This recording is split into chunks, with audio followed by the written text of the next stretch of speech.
अनिका ने बंगले से थोड़ी ही दूर पार्किंग एरिया में गाड़ी खड़ी कर दी। उसके बाद आर्यन और अनिका गाड़ी से उतर गए। आर्यन ने अनिका से कहा, क्या आप मुझे और रिया को एक साथ देखने के लिए तैयार हैं? अनिका से अब इंतजार नहीं हो पा रहा था। उसे ऐसा लग रहा था उसको ब्लड सर्कुलेशन होना बंद हो गया था। आगे बढ़कर अनिका ने डोरबेल बजाई। मारवा खानदान आर्यन को दादी माँ की इस हालत के लिए जिम्मेदार मानता था, इसलिए रोहित आर्यन को लेकर इस विला में अकेला रहने आ गया था। जब अनिका ने डोरबेल बजाई थी तब रोहित रिया के साथ चेस की गेम खेल रहा था। जैसे ही डोरबेल बजी, रिया दौड़कर दरवाजा खोलने आगे निकल गई। रोहित रिया को आवाज देते हुए उसके पीछे चलने लगा। आर्यन संभल कर, मुझे देखने दो कौन है। आज क्या हो गया है तुम्हें, इतना दौड़ क्यों रहे हो? जैसे ही रिया ने दरवाजा खोला, सामने अनिका को देखकर रिया शॉक हो गई। उसने अनिका से कहा, मम्मा तुम यहाँ? मिस अनिका आप यहाँ? मम्मा वो मैं आपसे। बस करो Aryan, she is not your mom. ये क्या इतने दिनों से मॉम मॉम का पागलपन लगा रखा है? I am sorry Mister Rohit Marwa. वो दरअसल मैं आपसे ये पूछना चाहती थी, क्या ये आर्यन आपका बेटा है? आई डोंट नो मुझे आपके सवाल का जवाब देना चाहिए या नहीं। पूरी दुनिया जानती है कि आर्यन मेरा बेटा है, और एक बिन माँ का बच्चा अगर प्यार से आपको माँ कह देता है तो इसका ये मतलब नहीं कि आपका उस पर कोई अधिकार है।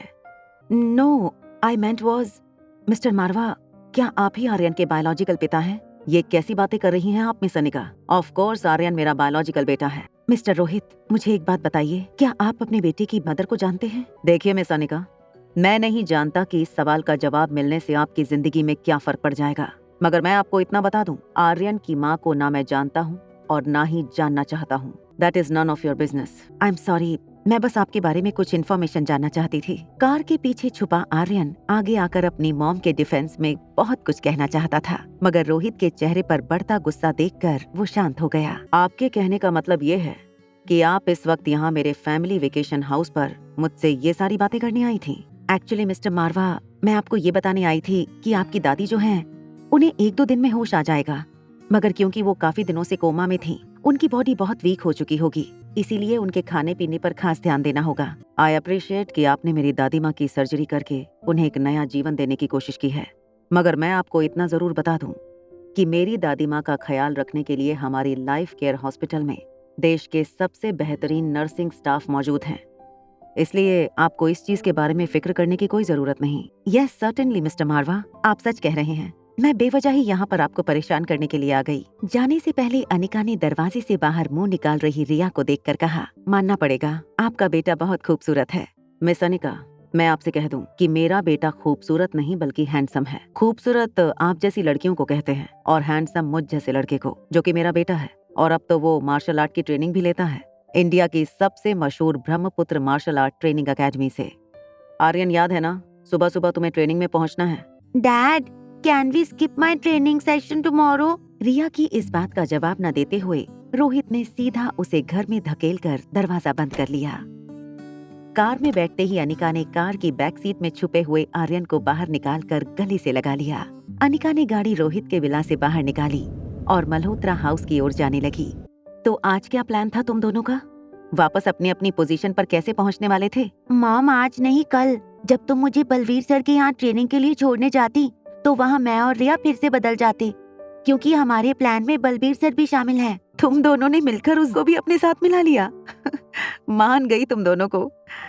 मुझे ये नहीं समझ आ रहा कि शैतानियां करने में तुम दोनों का दिमाग आखिर किस पर गया है।